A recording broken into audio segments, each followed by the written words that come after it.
We have some very special guests here in the studio this morning.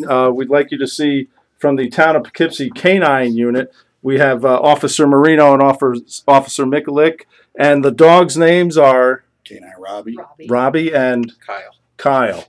So and there's Kimberly, by the way. And you're behaving yourself, Kimberly. I'm surprised. But I want to kiss them, and I don't know if can you kiss them on the lips? Do they kiss on the lips? No, yeah. To be on the lips. No quick moves towards it. They're just like normal dogs. You can treat them normally, but when they're working, they anticipate work. So we usually tell people don't pet them while they're working, don't kiss them while they're working. But when we're done here, if you want to kiss the dog, that's fine. Okay, cool. I do want to I can't answer for the handlers, but if you want to kiss the dog, but it's okay for me to pet as long as you always ask beforehand. So this is Kyle, and he's so cute. All right, so now the reason that we have you guys here is that on Saturday, I'm going to be at Petco in a caged for your canines, because this guy is going to retire soon. Is that the deal? Yes, that's the plan. Okay. So now, what's the story? He's about how old? Robbie's 8 years old, right? And he's had a couple of injuries, and we're trying to phase him out in a very a reputable way, or a way to make him be able to enjoy his retirement years. And we don't want him to work on the street until he's very old and a little bit more. Right, he's had a knee injury. Yeah, he's blown his ACL. Wow. On both legs. Oh wow.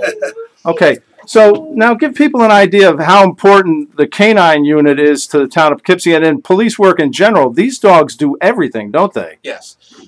Both of the dogs that you see here are both patrol certified, which means they plainly can find objects or evidence or people, and they do that with their nose and using scent from people. They track people.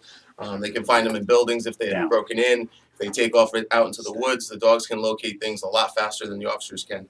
The two differences between the two dogs is their secondary purpose, where Robbie's a narcotics dog, so he's trained to find narcotics, whereas Kyle's an explosive dog, and he's trained to find the odor of explosives. Wow. So that becomes very important on both ends.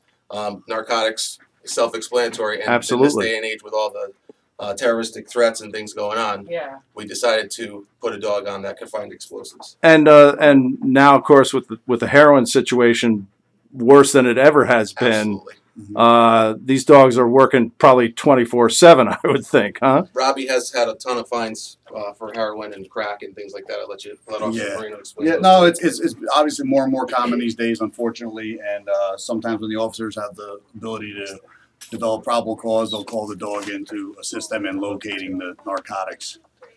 So heroin has been obviously more common. Now he's going to retire, and we have to get you guys another dog, and these dogs are quite expensive. Is that? That is true. They are very expensive, and they're growing in expense as time goes on with the more demands that we have of them across the world, really.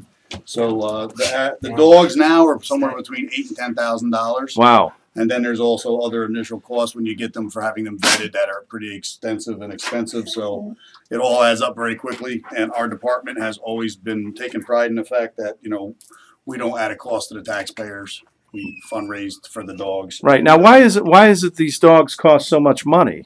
I mean, that's a lot of money for a dog. I mean, granted, they do great work. They come over from Europe.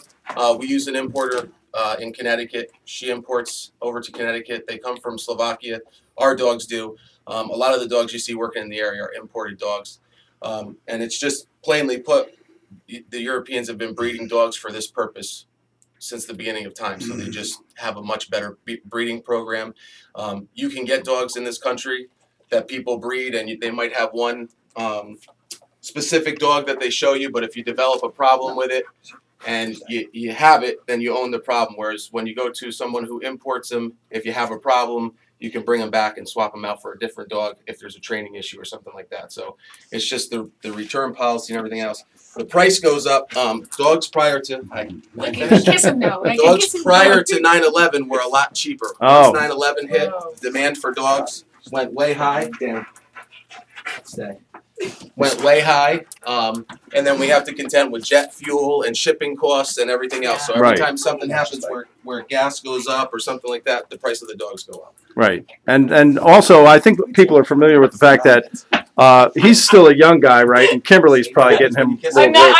See, look at where he went because I kissed him on the lips, and now he wants, a little bit of Kimberly K. Yeah, but K-9 officers live with the dogs. You're constantly training them. I mean, they are part of your family, right? Training them right now, trying to get them to lay down. The training never stops. Right. And when we're home on our days off, we're obligated to the dogs. We have to care for them. We also do our training on our own every day. We do, a certain amount of time, depending on what's needed, to keep the dog sharp and keep them at their peak performance. Right. Well, I mean, look at these guys. They're just they're beautiful, amazing animals.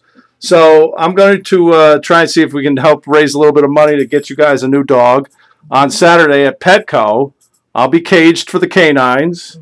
I'll be in the dog cage as long as it takes to.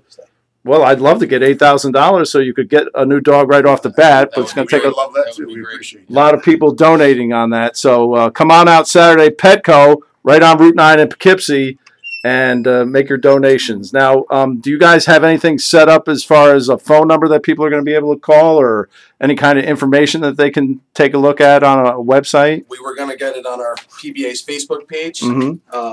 But I haven't talked to the officer that's in charge of that one until after we leave here today. All right, I left the message for him, so it'll be on get that all set up. We'll be advertising it. You're so cute. All right, well, I'm looking forward to it. It's certainly more than a worthy cause. These dogs do so much work in the community and really put their lives on the line, don't they? Yes. And if anybody has any questions or needs information, they can always call the main number for the police department and just ask for one of us. They'll direct them to us if we're working, or send them over to our voicemail or something like that. All right, terrific. Well, thank you guys for bringing the dogs in. Really a treat. And now, can we get them to attack Kimberly? Yeah. Can he kiss me? They don't attack. They don't attack. Thank you, guys. Thank you. Oh, they're so great. It's all